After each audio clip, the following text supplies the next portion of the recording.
Hello, everybody. Thank you for tuning in to the Liberty Report. With me today is Daniel McAdams, our co-host. Daniel, good to see you. How are you this morning, Dr. Paul? I am doing well, thank you. Ready and raring to go to work. That's right. Save the world in our own hides. Or take care of our concerns to get them off our chests. I think there's some good therapy in this, especially if we think we reach a person or two now and then, and that we move in the direction that we'd like to see the country and the world move. Absolutely. But I want to talk about a subject we've talked about before, and that's Yemen, and it's not getting any better. As a matter of fact, it's getting worse. It's been in the news in the last month or two, but it's been sort of pushed aside because of all this other exciting thing in the Mueller report and things like that. But I want to start off by saying how bad the policy's been, and there's no way we can duck responsibility for this. I mean, it's very, very clear. Although we do not have troops on the ground, we probably have CIA agents on the grounds and special forces, and we help tremendously, and we help the Saudis who are committing the actual crimes. Yes. And it's been going on 4 years, going into the fifth year again, and it was another political party other than the Trump party. Trump didn't start this. He's for it. And also, Obama, this was one of his dealings. He was very much involved and laid the plans for this. But this has been going on. And they thought, you read stories now, we thought it was going to be a cakewalk. Yeah, another cakewalk, another right? Cakewalk. Because these were just a bunch of nomads, and they said that there's a large group. There was a demonstration, tens of thousands of Houthis came out demonstrating, and the main thing was, we don't want foreigners on our land. Yeah. So there's a lot of support for that. But the one statistic to me that stood out was the fact that all this bombing going on, and that's when we get very close to being really morally responsible for.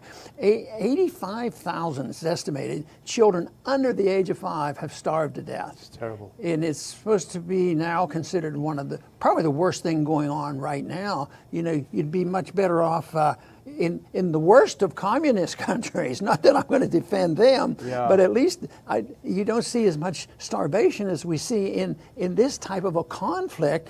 So to me, it's sad that we're participating in this, and the children are starving because we boycotted. There's only one port now. They don't raise food, and I think just recently we had this episode in Venezuela. They said that the good guys were coming. They wanted to take over. They're legitimate owners of the country, and we want to feed the people in Venezuela. And all of a sudden, the food is blown up, and there's a fire, and they didn't get it. And then there's the big argument. Oh yeah, Maduro's starving his own people, and so we haven't heard the last of that. But this is another incident of people starving, and it's not because of the people who have lived in Yemen for a long time all of a sudden wanted to have a war. Yeah. And they have participated in it. Anyway, the conflict continues, and the Senate and the House were involved in trying to stop this war a month or so ago, and shenanigans went on there, legislative shenanigans, and that failed, and they're trying once more here soon, maybe, and using the War Powers Resolution to say, time to quit, we're removing support, but they're using another angle to sort of put a monkey wrench in this. Yeah, that is the case, and we should definitely get into how that works and what they're doing. But this is 4 years this week of this war. Trace it back to the beginning. 2011 is when the Arab Spring, the wonderful Arab Spring happened, and all this democracy was supposedly breaking out all over the Arab world. It was all a farce, but the president of Yemen was overthrown, and they put in a new guy. The guy ran for office. We're helping the Saudis restore democracy in Yemen. The guy ran for office. He was the only guy. He was the only name on the ballot, but he won, so he got a lot of votes. But then he was deposed by the Houthis. They didn't want him in power. They viewed him as a puppet. And so this is how it started back in 2015. The Saudis said, "Oh no, you don't," and started bombing. Destroyed the country, as you point out, the blockades, the sanctions. The most vulnerable people in society are suffering. Starvation is rampant. According to UN, 20 million Yemenis are in danger of starvation. 2/3 of the population in danger of starvation. We know that's a fact. But instead of the U.S. doing even a fraction of what they're doing in Venezuela, they're actually participating in it. So the hypocrisy, Dr. Paul, is so thick on this one, it's almost hard to stomach. You know, a month ago, the anti-war people had a resolution to stop the war using the War Power Resolution as the vehicle, which we've talked about the controversy there. But anyway, the motivation was there to just stop it and use the authority we have, that Congress has, to stop this. And guess what? The roadblock was put up by Republican leadership. Yeah. They must like war or something. And the House had passed something, but they had put in an amendment on it that said that you have to condemn anti-Semitism, which, if there's a standalone thing in the on the House floor, and it said we don't like anti-Semitism, instead of, sometimes I think not necessary, but what's it going to hurt? Who's for it? Yeah, exactly. So they did that, and the way I understand it, the process then went to the Senate, and the Senate said, well, we can't deal. It doesn't fit the rules, so we have to throw it out. So they had to start all over again. Now they're in the middle of starting all over again, but it looks like the Republicans are trying to do the same thing, put another monkey wrench in it. They do not want to see the American people speaking out through their elected officials and saying enough is enough. And yes, we know we're not having a lot of body bags, we're producing some, but we think this is way too much, and it's time to quit. And yet it looks like the real roadblock is coming from Republican leadership. Yeah, in the House, for sure. In the Senate, which is Republican-controlled, in the last Congress, they did pass it, and it was Senators Lee and Paul and a few others led the charge to pass this War Powers resolution telling the president that he can't be involved in Yemen. But the House, of course, under Ryan, they did some tricky things that I think were illegal, refused to even bring it to the floor. But now the Senate has passed it again, but the House, in a motion to recommit an amendment to the bill, put in something that was non-germane, as you point out, the condemnation of anti-Semitism. And I think it's a supremely cynical act on the part of House Republicans, because they knew that would negate its privileged position on the floor of the House to get a vote. And so the Senate said it's non-germane, the parliamentarians said it's non-germane, so you don't get your vote on it. And so they put this in there because they knew the Democrats couldn't vote against a condemnation of anti-Semitism, so it was a trap, using that as a trap to trap Democrats into really putting a bomb in the whole thing. See, I think the nature of the politics of the Middle East has shifted a little bit because, the progressives who tend to be, more anti-war and more objective on what's going on in the Middle East have also, all of a sudden said that they're in disagreement with the leadership of the Democratic Party. So there are two factions there. A good progressive wants to, end the war. Yeah. At the same time, they're being trapped to say, to end the war, I have to vote, or to pretend we're ending the war, I have to vote against a resolution that's condemning anti-Semitism. So it's politics at its worst. Yeah. It's just, so I would assume, unless something special comes up, that a productive a piece of legislation is not going to come up that's going to move us in the direction of us getting out of this war. And I would think that Jewish folks who are not happy about anti-Semitism would also be unhappy about this issue, which is a serious issue, being treated as a political football to prevent a war on Yemen. It's pretty sick, again, and cynical, right?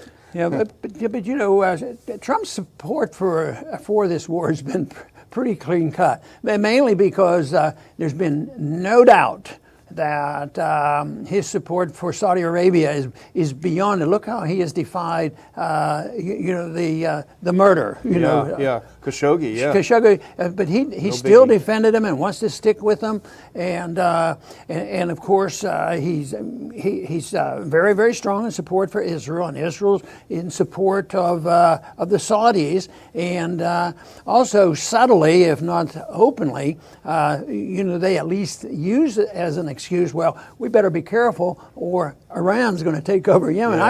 I don't think Iran's going to have an easier time taking over Yemen than the Saudis. If the Saudis can't do it and they're in their backyard and they've been bombing them for 4 years, I can't imagine that happening. I don't think it would make any sense, and right now I don't think there's any strong evidence that they're not involved in anything like what the Saudis are in the United States and Israel. But once again, they're making it happen with their stupid policy, because they say, oh, we got to go in there because the Yemenis are allying with the Iranians. It's not really true, but the fact that we have isolated Yemen so badly that they're looking for allies anywhere, and if they can find an ally in Iran might say, okay, let's help these guys out. So they're making, the U.S. and Saudis are making happen, which they say they're trying to prevent. It's a crazy situation. And the one big thing, the immediate problem is the blockade. Yeah. Every once in a while in wartime, when things get bad, they take a pause and they exchange prisoners and they feed a couple people.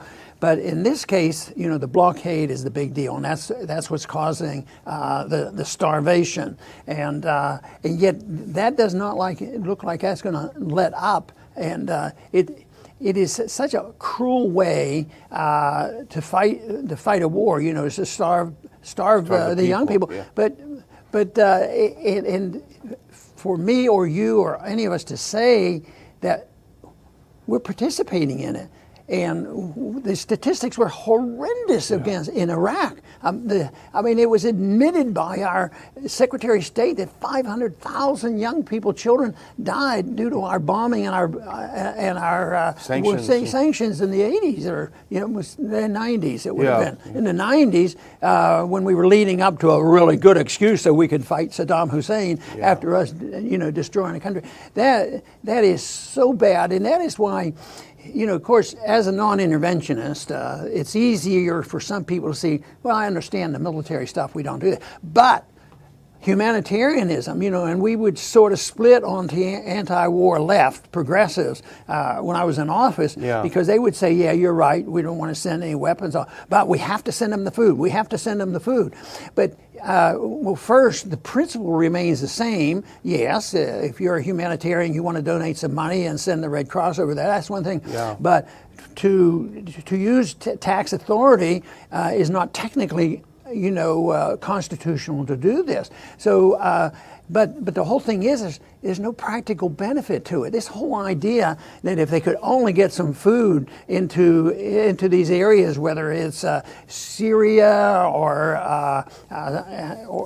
in Yemen and Venezuela, all of a sudden, we'll get together and divide up the. No, they fight and scramble, and it's used as a weapon, to enhance the war. So the things that aren't so-called military really doesn't help things a whole lot, if anything, and it's tragic because it looks like this is going to continue for a while. It'll be interesting to see what happens. I don't know how quickly this will be resolved, but it looks like maybe in a week or so they might have a legislative conclusion here. But it doesn't look like there's many reasons for us to expect all of a sudden the House is going to match up what the Senate has done. I guess we have a little bit better leadership in the Senate than we do in the House. Yeah, for sure. The media loves to portray people in the street as representing the people.